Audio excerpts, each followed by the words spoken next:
The train station was quiet that morning, with only a few passengers waiting for their trains. The air smelled of wet pavement after a light drizzle. A golden retriever named Max sat near the entrance, his deep brown eyes fixed on the platform. His tail wagged slightly as he watched the people moving around. Max had always come to this station with his owner, Daniel. Every morning they walked together, Daniel with his briefcase and Max trotting happily beside him. Daniel would pat his head before stepping onto the train, always saying the same thing. "Wait for me, buddy. I'll be back." And Max always waited. That morning was no different. Daniel smiled at Max before boarding the train. "Be good, Max. I'll be home soon." Max barked softly, wagging his tail as Daniel disappeared into the train. The doors closed, and the train pulled away from the platform. Max sat down, watching until it was completely out of sight.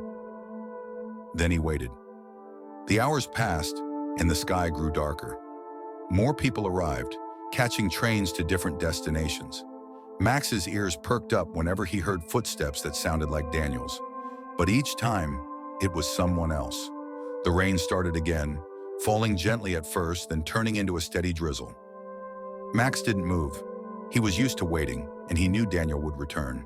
But Daniel didn't come back. Far from the small town, on a different railway line, a terrible accident had taken place. A train had derailed in heavy rain, crashing into a steep embankment. Emergency workers rushed to the scene, searching through the wreckage. Among the passengers was Daniel. The news spread quickly. The accident was on every television screen and newspaper. Many had lost their lives, including Daniel. But Max didn't know. That night, the station master, Mr. Thompson, noticed the dog still sitting in the same spot. He sighed and walked over, kneeling beside him. "Come on, boy, it's late. Your owner isn't coming back tonight." Max looked at him, ears twitching, but didn't move. Mr. Thompson patted his head. "He must have missed the train. Go home, buddy." But Max wouldn't leave. The old station master sighed. He went inside and returned with a small blanket, placing it over Max. "All right, stay here if you want, but don't catch a cold." The rain continued to fall, soaking the pavement. Max curled up, resting his head on his paws. He closed his eyes for a moment, but every small sound made him lift his head, hoping to see Daniel. But the night passed, and Daniel never came. Days turned into weeks. Max kept coming to the station, waiting at the same spot.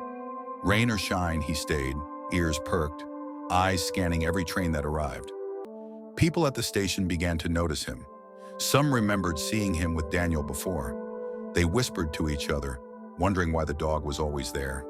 "Poor thing," a woman said one morning, setting down a bowl of food. "I think his owner left him behind." A man shook his head. "No, I remember him. He always waited for a man in a suit. Haven't seen the guy in weeks. Maybe something happened to him." Max ignored the voices. His focus was only on the arriving trains. One afternoon, a boy approached him with his mother. "Mom, why is the dog always here?" The mother knelt beside Max, stroking his fur. "I think he's waiting for someone. Will they come back?" The woman sighed. "I don't know, sweetheart." The boy reached into his pocket and pulled out a small cookie, placing it near Max. "Here, doggy, don't be sad." Max sniffed the cookie but didn't eat it. He was waiting. The days grew colder. The autumn leaves turned yellow and orange, then fell from the trees. The station workers started leaving food for Max, placing bowls near his spot. Some tried to take him home, but he always ran back to the station. News about the train accident had faded. Life moved on. But Max stayed, and so the promise remained. He would wait until Daniel came back. The days passed, but Max remained at the station. Every morning he arrived just before the first train, his eyes scanning the passengers. Whenever a man in a suit stepped off the train, his tail would wag for a brief moment until he realized it wasn't Daniel. Then he would sit down again, his ears drooping slightly, and continue waiting. The station workers had grown fond of him. They left food and water near his usual spot, and some even petted him as they passed. But no matter how much kindness they showed, Max never left with anyone. He had a home, but it wasn't the same without Daniel. One afternoon, as the sun cast long shadows on the platform, a young woman named Sarah noticed Max. She had seen him several times before, always sitting in the same spot, staring at the trains. Curious, she approached Mr. Thompson, the station master. "That dog," she said softly, "he's always here. Does he belong to someone?" Mr. Thompson sighed, glancing at Max. "He did. His owner, Daniel, used to take the morning train every day, but there was an accident a few weeks ago." He hesitated before continuing. "Daniel never made it back." Sarah's eyes widened. "Oh no. Does the dog know?" Mr. Thompson shook his head. "I don't think so. He just keeps waiting." Sarah felt a lump in her throat. She watched Max, who was still sitting patiently, eyes fixed on the platform. "That's heartbreaking." "It is," Mr. Thompson agreed. "We've tried to take him in, but he always runs back here. He's waiting for someone who'll never return." That night, the rain poured harder than before. The wind howled through the empty station, making the old roof creak. Most people had gone home, but Max remained, curled up in his usual spot. His fur was soaked, but he didn't seem to care. Sarah returned with an umbrella and a blanket. She knelt beside Max, draping the blanket over him. "You must be freezing," she whispered. Max lifted his head slightly, his deep brown eyes meeting hers. He didn't resist as she gently patted his wet fur. "You're a loyal boy, aren't you?" she said, her voice full of sympathy. "Still waiting for him." The sound of an arriving train made Max's ears perk up. He immediately stood, tail wagging, eyes locked on the platform. A man in a dark coat stepped off. Max's tail wagged faster for a moment, then stopped when he realized it wasn't Daniel. His body relaxed, his head lowered, and he sat back down. Sarah swallowed hard. She had never seen such pure devotion before. "Come with me," she whispered. "I'll take care of you." But Max didn't move. Sarah sighed. She couldn't force him to leave, no matter how much she wanted to help. Instead, she left another small blanket beside him, hoping it would keep him warm. "Good night, Max," she said softly before walking away. Days turned into weeks. Max's story spread across the town. People came to see the loyal dog who refused to leave the station. Some took pictures, others brought him food. A local newspaper even wrote an article about him, calling him the dog who waits. Even the mayor heard about Max. He visited the station one afternoon, watching the dog sit patiently in his usual spot. "Has he been here every day?" he asked Mr. Thompson. "Not a single day missed," the old station master replied. The mayor nodded thoughtfully. "We should do something for him." A few days later, workers arrived at the station with tools and materials. They built a small shelter near Max's waiting spot, a simple wooden structure with a roof to protect him from the rain. On the side, they placed a plaque. "In honor of Max, the loyal friend who never gives up." When the shelter was finished, people gathered around to watch. Some wiped their eyes, moved by the gesture. Max, however, didn't seem to notice. He simply sat beside the shelter, eyes still fixed on the arriving trains. One evening, as Sarah waited for her train, she sat beside Max, stroking his fur. "You've made this station your home, haven't you?" she murmured. Max rested his head on his paws, letting out a quiet sigh. Sarah bit her lip. She wished she could do something, anything to ease his pain. But deep down she knew. Max wasn't waiting for a new home. He was waiting for Daniel. The seasons began to change. The once warm autumn breeze turned colder, and the golden leaves that had covered the streets were replaced by thin layers of frost. The mornings were crisp and the nights were bitterly cold. But no matter how harsh the weather became, Max remained at the station, waiting. The small shelter that had been built for him offered some protection, but he rarely used it. He still sat in the open, eyes fixed on the platform, ears perking up every time a train arrived. Sarah continued to visit him almost every evening. She would bring warm food and sit beside him, talking softly. "You know, Max, I had a dog once," she told him one night. "She wasn't as patient as you. If I ever came home late, she'd sulk for hours." Max looked at her but didn't react much. His heart still belonged to the man he had lost. Sarah sighed. "I wish you'd come home with me. You deserve more than waiting in the cold." But Max stayed where he was. One morning, as the first train of the day pulled in, a little girl ran up to Max with a big smile. "Mommy, look! It's the waiting dog!" Her mother held her hand tightly. Yes, sweetheart. He's always here. The little girl bent down and patted Max's head. He's waiting for his friend, right? The mother nodded sadly. Yes, he is. The girl looked into Max's deep brown eyes.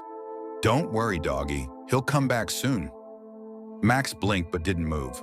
The mother gave her daughter a small smile and gently pulled her away. Come on, honey, let's go. As they walked away, Mr. Thompson, the station master, approached Max with a sigh. Another cold day, buddy. You sure you don't want to come inside? Max just laid his head on his paws, ignoring the world around him. That afternoon, the sky turned dark. Heavy clouds gathered over the town, and the wind howled through the streets. By evening, the first flakes of snow began to fall. People hurried through the station, wrapping their coats tightly around themselves. Sarah arrived with a steaming container of food. Max, it's freezing out here, she said, kneeling beside him. She opened the container, letting the warmth rise into the cold air. Come on, at least eat something. Max sniffed the food but didn't touch it right away. His eyes remained locked on the platform. Sarah's heart ached for him. You're still hoping, aren't you? She whispered. Max didn't respond, but he didn't need to. His silence said everything. That night, the snowstorm worsened. The winds blew fiercely, covering the station in a thick white blanket. Mr. Thompson, worried for Max, stepped outside with a heavy coat wrapped around him. Max, he called. Come on, boy, it's too cold out here. But Max didn't move. Mr. Thompson sighed and walked up to him, shaking the snow off his fur. At least go inside your shelter. He nudged Max gently, but the dog remained still. After a moment, Mr. Thompson gave up. He went inside and grabbed an old wool blanket, returning to wrap it around Max. Stubborn boy, he muttered. If only you knew. He stopped himself. If only Max knew the truth. But even if he did, would it change anything? The snow continued to fall through the night. By morning, the town was covered in a thick, untouched layer of white. As the first train arrived, people shuffled onto the platform, their breaths visible in the freezing air. And there was Max, sitting in his usual spot, waiting. Sarah arrived soon after. She gasped when she saw him, covered in snow, his fur damp from the night before. She ran to him, kneeling down. Max, are you okay? He blinked up at her, his body shivering slightly. Sarah turned toward Mr. Thompson, who was walking toward them. This can't go on, she said urgently. He won't survive much longer in this weather. Mr. Thompson nodded slowly. I know. Sarah clenched her fist. Then let me take him. I'll give him a warm home. He won't have to wait anymore. Mr. Thompson hesitated. You can try, but... He looked at Max. We both know he won't leave. Sarah bit her lip. Deep down, she knew it too. But she had to try. She placed a gentle hand on Max's head. Please, Max, let me take you home. Max looked at her for a long moment. Then slowly he turned his head back toward the tracks. Sarah's heart sank. Max was still waiting. The winter deepened. Each morning the station was covered in frost, and by evening the air was so cold it stung the skin. The trains continued to come and go, carrying passengers to their destinations. But for Max, nothing changed.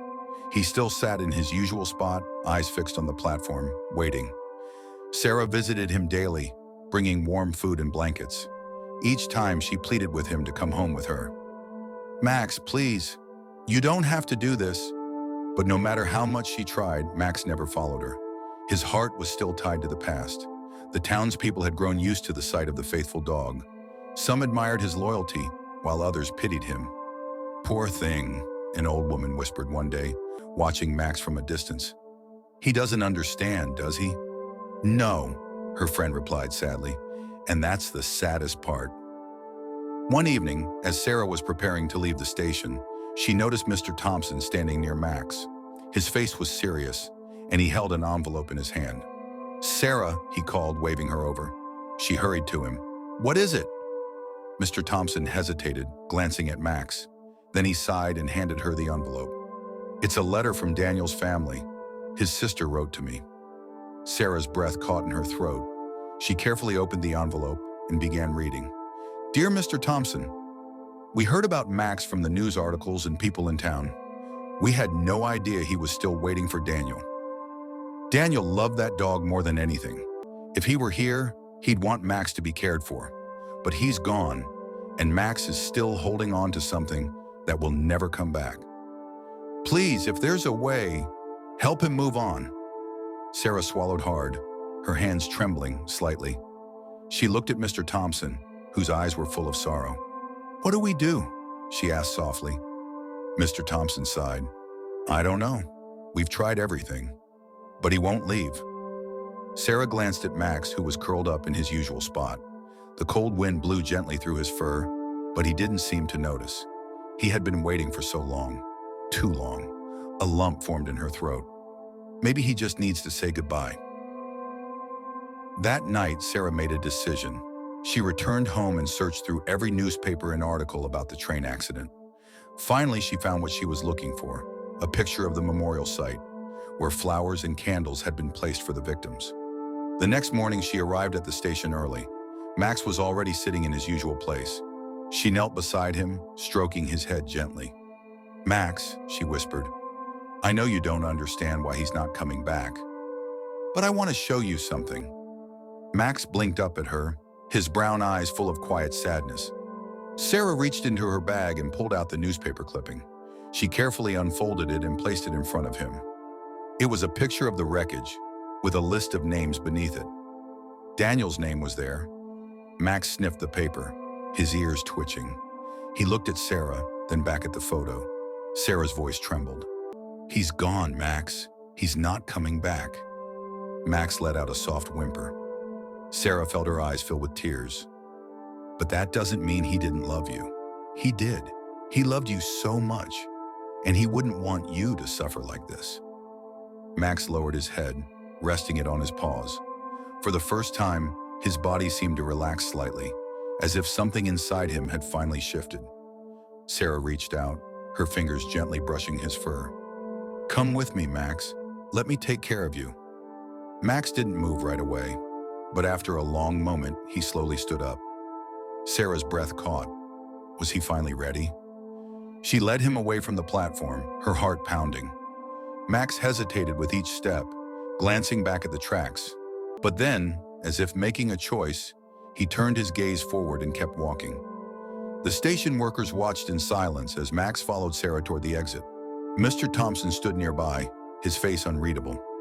As they reached the station's entrance, Max suddenly stopped. Sarah looked back, worried he might change his mind. But Max only turned his head one last time, his final goodbye to the place where he had waited for so long. Then he stepped forward, leaving the past behind. As Sarah led Max away from the station, she could feel the weight of the moment. The dog that had waited so long was finally moving forward. But every few steps, Max hesitated, glancing back at the platform as if expecting Daniel to appear. Sarah knelt beside him, stroking his head gently.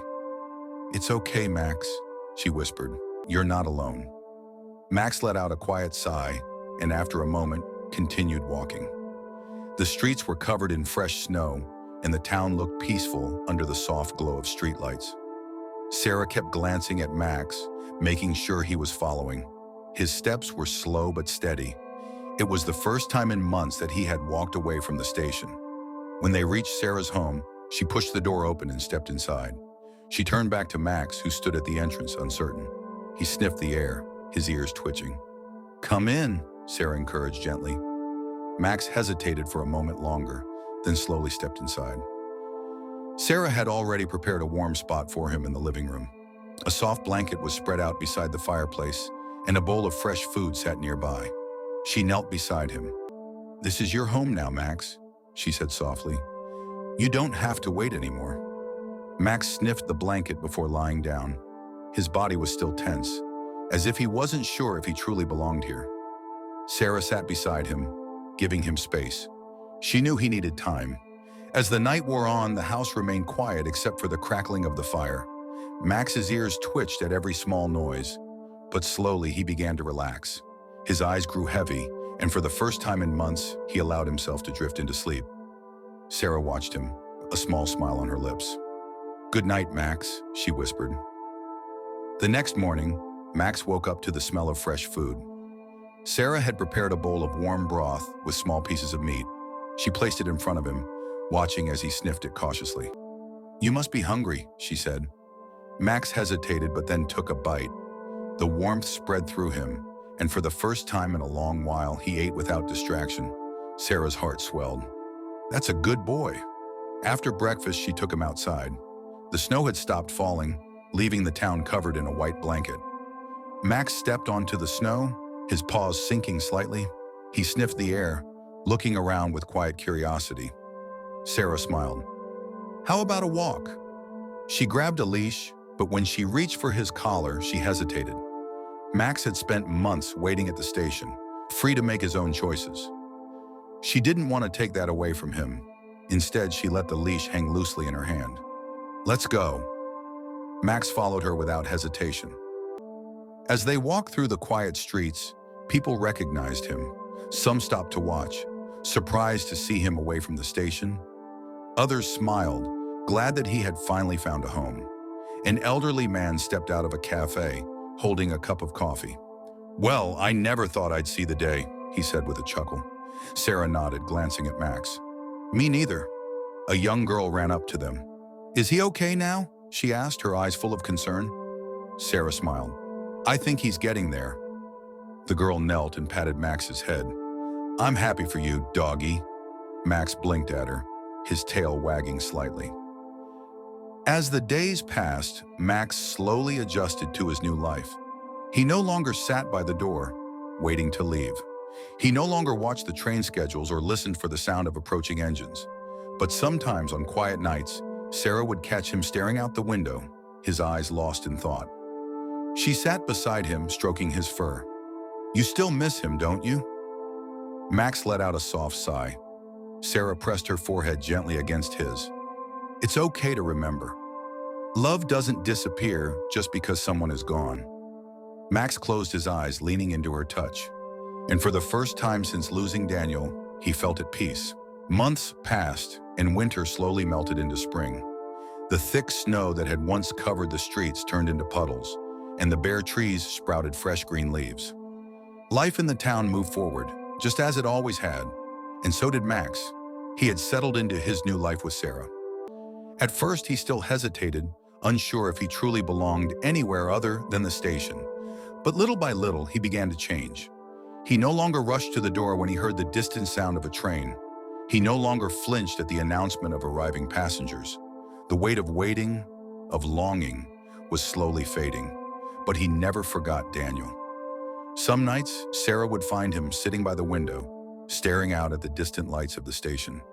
His eyes, once filled with restless sorrow, now held something gentler, an understanding, a quiet acceptance. Sarah never disturbed him on those nights. She simply sat beside him, offering silent comfort. And Max stayed. One evening, as the sun dipped behind the buildings, casting a golden glow over the town, Sarah decided to take Max for a walk. The air was warm, carrying the fresh scent of blooming flowers.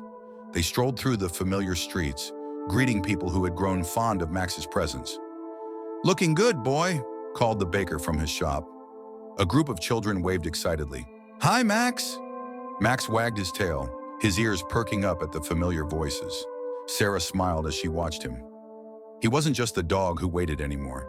He was a part of the town, of the people's lives. They reached a small park near the edge of town. Sarah sat on a bench, watching Max sniff the grass, his tail swishing lazily. "You're happy now, aren't you?" she murmured. Max lifted his head, looking at her with soft, warm eyes. Then, as if answering, he trotted over and rested his head against her knee. Sarah stroked his fur, a lump forming in her throat. "Daniel would be happy too," she whispered. Max blinked up at her, and for the first time she saw something different in his eyes. Not just sadness, not just memory, but peace, a quiet understanding. A few days later, Sarah took Max back to the station, not to wait, but to say goodbye. She had thought long and hard about it. The station had been his home for so long, and she wanted to make sure he was truly ready to leave it behind. As they arrived, Max hesitated. The familiar scent of metal and stone filled his nose. The sound of a train in the distance made his ears twitch. But he didn't rush forward. He didn't sit down to wait. Instead, he simply looked around, his tail still, His body relaxed. Mr. Thompson saw them and walked over. "Well, look at you," he said, kneeling beside Max. "You're not the same dog, are you?" Max sniffed his hand, then gave a small wag of his tail. Sarah smiled.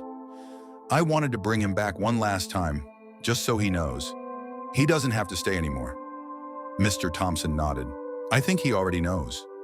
Sarah knelt beside Max, stroking his ears. "This was where you waited, Max, but now it's time to go home." Max looked at her for a long moment. Then slowly he turned his head toward the platform, one final time. The place where he had waited so long, the place where his heart had broken, but also the place where he had learned what love meant. With a soft huff, Max stepped away from the station. He didn't look back again. Sarah smiled as she walked beside him. "Come on, Max, let's go home." And for the first time in a long, long time, Max was truly free.